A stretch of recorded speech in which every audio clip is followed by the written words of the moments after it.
Hello students, welcome to ज्ञान अभियान। आज हम पढ़ने वाले हैं अध्याय 3 गरीब राजा।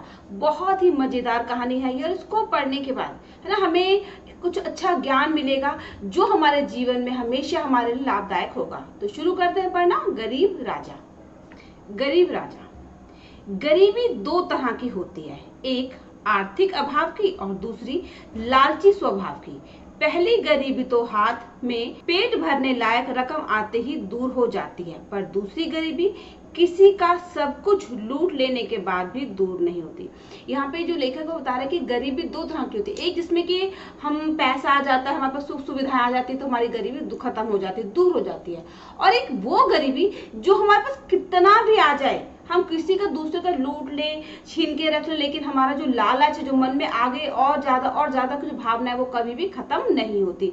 तो ऐसी गरीबी जिसकी और बहुत ज्यादा जितने हद से ज्यादा जो हमें बढ़ती चली जाती है, को दूसरों को छीनने की, दूसरों को लेने की और ज्यादा पाने की जो इच्छा है वो खत्म नहीं होती। ये एक ऐसी गरीबी जो हमेशा मनुष्य के जीवन में उसको गलत राह पर ले जाती है। इस कहानी में पात्र है नीता, साधु, कई सैनिक और राजा। मंच पर नीता एक हाथ में सोने का सिक्का लिए खड़ी है, उसके दूसरे हाथ में खुरपी है। वह कुछ देर पहले तक खेत में काम कर रही थी। मिट्टी खोदने के दौरान यह सिक्का उसके हाथ लगा। उसकी समझ में नहीं आ रहा कि वह इसका क्या करे। अब यहाँ पे जो कहानी शुरू, वहाँ पे कि भाई जो खेत है, वहाँ पे जो नीता नाम की लड़की वो खुदाई कर रही है और मिट्टी खोदते खोदते उसे एक सिक्का मिल गया। अब वो सोच रही है कि जो सिक्का है, मैं सिक्के का क्या करूं, रख लूं, किसी को दूं या फिर क्या करूं। नीता अपने आप से, यह किसका हो सकता है? अभी हाल में इधर से गए किसी राहगीर का तो हो नहीं सकता। यदि किसी राहगीर का होता तो मिट्टी के ऊपर होता, इतने नीचे दबा हुआ नहीं होता। इस पर मेरा कोई अधिकार नहीं, मैं इसे अपने पास नहीं रख सकती। मैं इसे इसके मालिक तक कैसे पहुंचाऊं? मुझे नहीं पता कि यह है किसका। कुछ देर सोचने के बाद इसे फिर से जमीन में गाड़ दूं या किसी जरूरतमंद को सौंप दूं। अब क्या, वो जो नीता खुदाई करते सिक्का मिला और सिक्के को हाथ में लेके सोच रही है कि भाई जो सिक्का है किसका है। यहाँ से जाने वाले किसी व्यक्ति का तो नहीं है, क्योंकि अगर किसी का जाने वाले किसी व्यक्ति का गिरा होता तो सिक्का जमीन के अंदर नहीं होता, जमीन के ऊपर होता।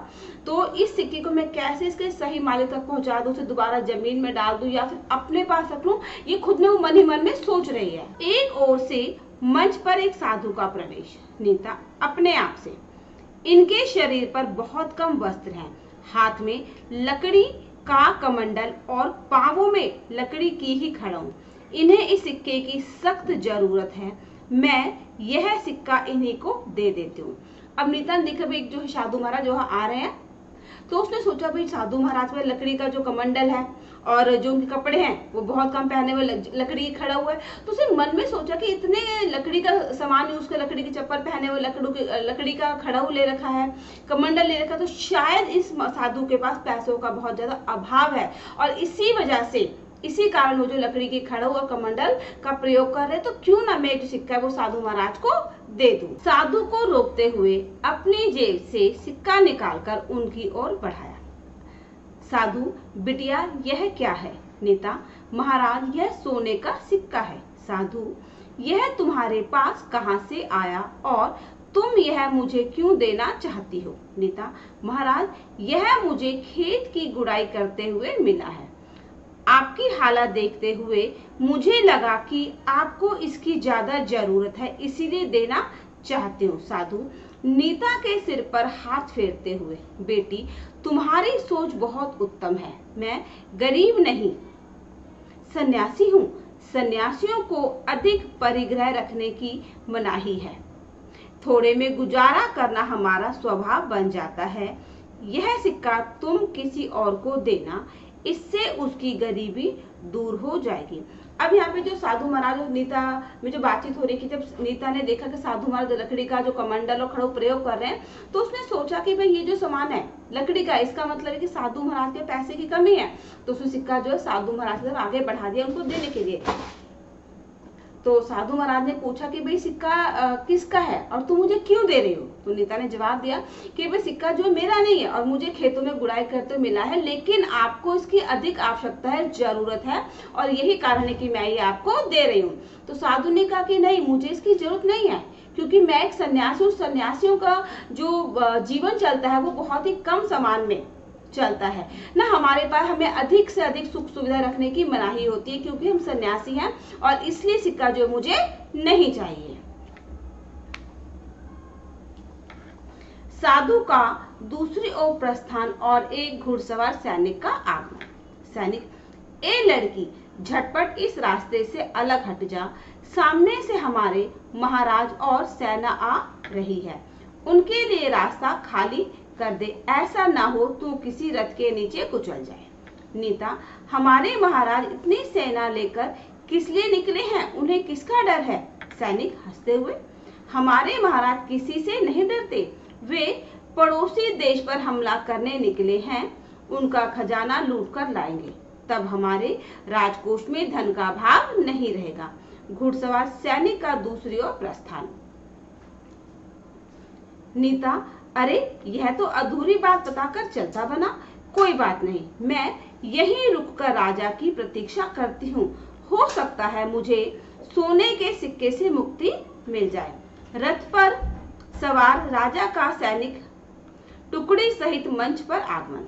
नीता, रथ के आगे खड़े होकर, रुकिए महाराज, मुझे आपसे कुछ कहना है। अब क्या हुआ, जब साधु महाराज ने सिक्के को लेने से मना कर दिया तो नीता जो है वहीं पे रुकी और साधु महाराज चले गए। अब तभी क्या हुआ, एक तरफ से जो एक सैनिक आ रहा था जो कि घोड़े पर सवार था, तो उसने नीता से कहा, भाई लड़की हट जा, क्योंकि जो हमारे राजा है वो अपनी सेना को लेकर आ रहे हैं, ऐसा ना हो कि तुम रास्ते में खड़ी रहो और किसी सैनिक के घोड़े के तुम आकर जो है कुचल जाओ। तो नीता ने कहा कि भाई हमारे जो महाराज इतनी सारी सेना लेके कहाँ जा रहे हैं? बड़ी हैरान हो गई वो।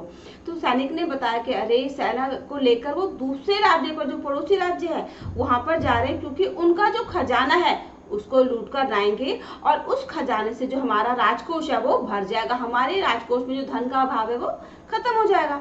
तो नीता ने उससे पूछा, तो सैनिक ने उसको बताया कि हमारे राजा जो है वो सेना को लेकर दूसरे राज्य को लूटने जा रहे हैं, और इतना कह के जो घुड़सवार था वो चला गया। तो नीता सोचने लगी कि कैसा घुड़सवार था, पूरी बात भी नहीं बता, चला गया। तो उसने मन में सोचा, क्यों ना मैं जो है यहाँ पे रुकूं और महाराज से पूरी बात को जान लूं, हो सकता है कि शायद मुझे सिक्के का जो असली मालिक है उसका पता चल जाए, और इस सिक्के की जो समस्या की मैं सब क्या करूं, समस्या का भी समाधान हो जाए। कुछ सैनिक नीता को रास्ते से हटाने के लिए आगे बढ़े। राजा ने उन्हें ऐसा करने से रोक दिया। राजा, रथ से उतरकर, बेटी क्या तुम मुझसे कुछ कहना चाहती हो? निडर होकर कहो, मैं तुम्हारी पूरी बात सुनूंगा। नीता, सोने का सिक्का राजा की ओर बढ़ाते हुए, लीजिए, इसे रख लीजिए, मुझे लगता है आपको इसकी सबसे ज्यादा जरूरत है। राजा हैरान होकर, बेटी तुम मुझे यह सिक्का क्यों देना चाहती हो? मैं इस सिक्के का क्या करूंगा? तुम्हारे पास यह सिक्का कहाँ से आया? अब क्या हुआ, अब नीता वहां पे खड़ी हो गई, राजा जो है आए। तो नीता ने क्या किया, जो राजा का रथ था उसको रोककर वहां पर खड़ी हो गई और ये राजा से कहा कि भाई मुझे आपसे बात करनी है। तो सैनिक उसको हटाने लगे कि नहीं तुम हट जाओ, तुम राजा से बात नहीं कर सकते।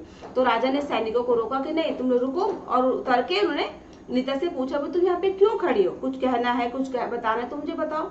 तो नीता ने कहा, वो सिक्का जो तो हाथ में लिया उसको देते हुए राजा से कहा कि भाई ये सिक्का जो है आप रख लीजिए, क्योंकि मुझे ऐसा लग रहा है कि सिक्के की जरूरत आपको मुझसे भी ज्यादा है।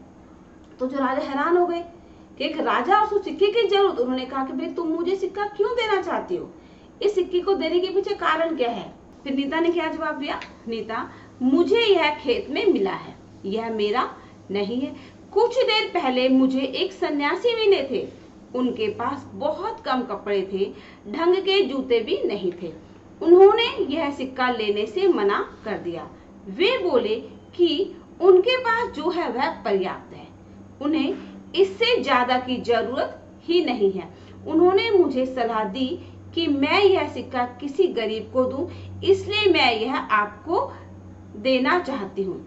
अब जब राजा ने पूछा नीता से कि सिक्का तुम्हारे पास कहाँ से आया, तो नीता ने क्या कहा कि मुझे जो सिक्का है वो खेत में काम करते हुए मिला, और मुझे थोड़ी देर पहले एक सन्यासी मिले, एक साधु मिले, और उन्होंने कहा था कि भाई मैं तो सन्यासी हूँ, कम सामान में कम सुविधाओं में मैं अपना जीवन व्याप्त करता हूँ, लेकिन ये जो सिक्का है तुम किसी ऐसे व्यक्ति को दे दो जिसको उसकी जरूरत हो, और मुझे लग रहा है कि जो राजा है आपको इसकी बहुत ज्यादा जरूरत है, इसलिए ये सिक्का मैं आपको देना चाहती हूँ।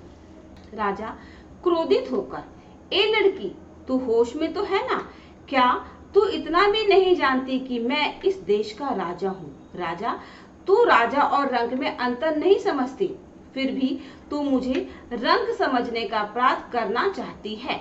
तू सोने का एक सिक्का थमाकर मेरी कौन सी गरीबी दूर करना चाहती है। तुझे मैं किस आधार पर रंग लगता हूँ, अगर तू मुझे रंग सिद्ध नहीं कर सकी तो तेरी खैर नहीं।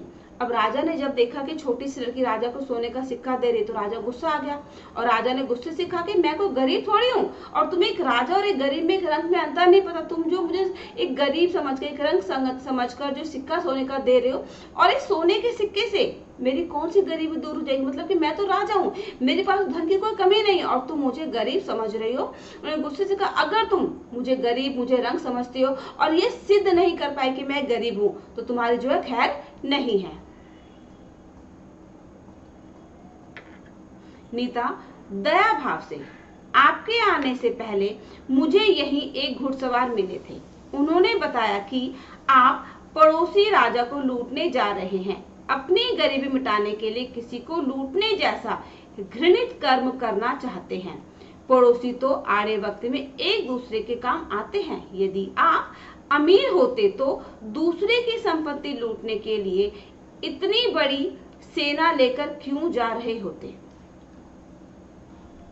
ऐसा अधर्म करने की योजना तो कोई अभाव में घिरा ही बना सकता है, कहते हैं ना अभाव स्वभाव को बिगाड़ देता है। अब फिर से नीता ने अपनी बात की कि थोड़ी देर पहले मुझे भी एक घुड़सवार मिला, और उसने बताया कि जो राजा है वो बहुत बड़ी सेना लेकर दूसरे देश, पड़ोसी देश पर जो हमला करने जा रहा है, ताकि उनको खजाना लूट सके। और खजाना लूटना या फिर अपने पड़ोसी का धन लूटना एक ऐसा व्यक्ति ही करता है जिसके पास धन का बहुत ज्यादा अभाव हो, जो बहुत बड़ी समस्या में घिर गया हो। अगर आप गरीब नहीं है, आपको धन का अभाव नहीं है, तो इतनी बड़ी सेना लेकर क्यों किसी दूसरे पड़ोसी राज्य पर जो हमला करने जा रहे हैं, क्योंकि पड़ोसी ही एक ऐसा व्यक्ति होता है जो सदैव मुसीबत के समय काम आता है। राजा शर्मिंदगी भरे स्वर में, बेटी तूने आज मेरी आंखें खोल दी और मेरे हाथों एक बड़ा अनर्थ होने से बचा लिया। मेरा जो लोभ सैकड़ों जाने लेने के बाद भी शांत ना हुआ था, उसे तूने हमेशा के लिए मुझसे दूर कर दिया। मैं तेरा यह उपकार कभी नहीं भूलूंगा। अब से यह सिक्का तुम्हारा हुआ। इस राज्य की भूमि पर मिली कोई भी वस्तु जो किसी की ना हो, वह राज्य की मानी जाती है, और इस राज्य का राजा होने के नाते मैं यह घोषणा करता हूँ कि आज से यह सिक्का तुम्हारा हुआ। अब जब राजा ने सुना कि भाई जो नीता इतनी अच्छी बात कर रही है कि पड़ोसी जो होते हैं वो दुख में काम आते हैं, और मैं अपने पड़ोसी को लूटने के लिए जा रहा हूँ, तो उसे अपनी गलती का एहसास हो कि मैं अपने पड़ोसी देश को लूटने जा रहा हूँ, पड़ोसी राज्य को लूट रहा हूँ, और उनका जो धन है वो लूट कर ले आऊँ, तो ये तो मैं गलत करने जा रहा हूँ। तो उसने नीता से कहा तुमने तो मेरी आंखें खोल दी, तुमने मुझे सही और गलत का ज्ञान दे दिया। मैंने आज तक इतने सारे सैनिकों को मारा, इतने सारे राजाओं को लूटा, लेकिन जो सही ज्ञान तुमने मुझे दिया है वो आज से पहले नहीं मिला। और ये जो सिक्का है, जो सोने का सिक्का तुम मुझे देना चाह रही थी, ये सिक्का जो आज से तुम्हारा हुआ, क्योंकि मैं इस राज्य का राजा हूँ, और राज्य की हर एक वस्तु जो किसी भी प्रजा की नहीं होती, राज्य की राजा की मानी जाती है। और राजा होने के नाते मैं ये घोषणा करता हूँ, मैं सभी को बताता हूँ कि भाई ये जो सिक्का है वो आज से तुम्हारा हुआ। नीता, नहीं महाराज, मैं इस सिक्के को नहीं रखूंगी, आप इसे धरोहर के रूप में अपने खजाने में रख ले। राजा, जैसी तुम्हारी इच्छा बेटी। हम आज ही राजधानी पहुंचकर इसके बारे में पूरे राज्य में घोषणा करवा देंगे। हमें भरोसा है कि एक ना एक दिन इसका असली स्वामी इसे पाने के लिए दावा पेश करने जरूर आएगा। राजा ने नीता को आशीर्वाद दिया और सेना को लौटने का संकेत किया। एक ओर से नेता का और दूसरी ओर से राजा का सेना सहित प्रस्थान।